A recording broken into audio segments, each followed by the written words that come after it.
Hello, I'm Janet Reed with Children's Healthcare of Atlanta, and I'm excited to read this book to y'all today. It's called Alexander and the Terrible, Horrible, No Good, Very Bad Day by Judith Vorst. I went to sleep with gum in my mouth, and now there's gum in my hair. And when I got out of bed this morning, I tripped on the skateboard, and by mistake, I dropped my sweater in the sink while the water was running, and I could tell it was going to be a terrible, horrible, no good, very bad day.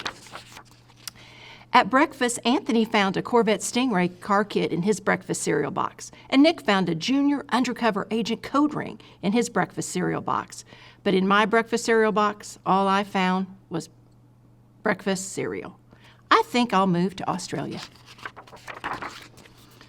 In the carpool, Mrs. Gibson let Becky have a seat by the window. Audrey and Elliot got seats by the window, too. I said I was being scrunched. I said I was being smushed. I said if I don't get a seat by the window, I'm going to be carsick. No one even answered. I could tell it was going to be a terrible, horrible, no good, very bad day. At school, Mrs. Dickens liked Paul's picture of the sailboat better than my picture of the invisible castle.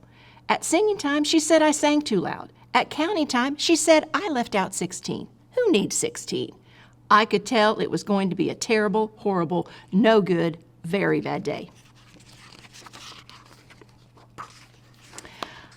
I could tell because Paul said I wasn't his best friend anymore. He said that Philip Parker was his best friend and that Albert Mayo was his next best friend, then I was only his third best friend.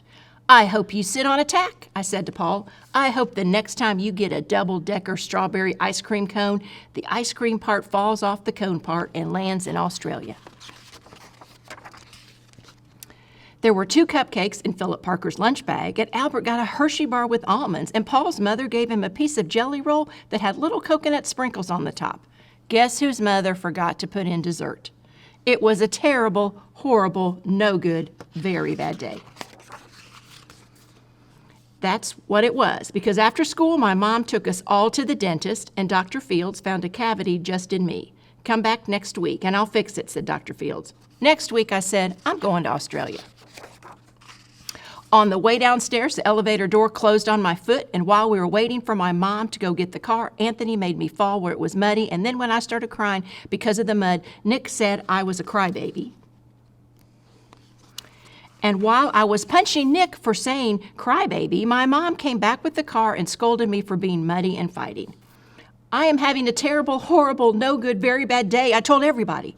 No one even answered. So then we went to the shoe store to buy some sneakers. Anthony chose white ones with blue stripes. Nick chose red ones with white stripes. I chose blue ones with red stripes, but then the shoe man said, we're all sold out.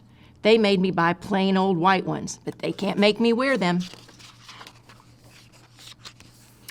While we picked up my dad at his office, he said I couldn't play with his copying machine, but I forgot. He also said to watch out for the books on his desk, and I was careful as could be, except for my elbow. He also said, don't fool around with this phone, but I think I called Australia.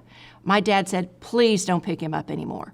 It was a terrible, horrible, no good, very bad day. There were lima beans for dinner, and I hate limas. There was kissing on TV, and I hate kissing. My bath was too hot, I got soap in my eyes, my marble went down the drain, and I had to wear my railroad train pajamas. I hate my railroad train pajamas. When I went to bed, Nick took back the pillow he said I could keep, and the Mickey Mouse nightlight burned out, and I bit my tongue. The cat wants to sleep with Anthony, not me. It's been a terrible, horrible, no good, very bad day. My mom said some days are like that, even in Australia.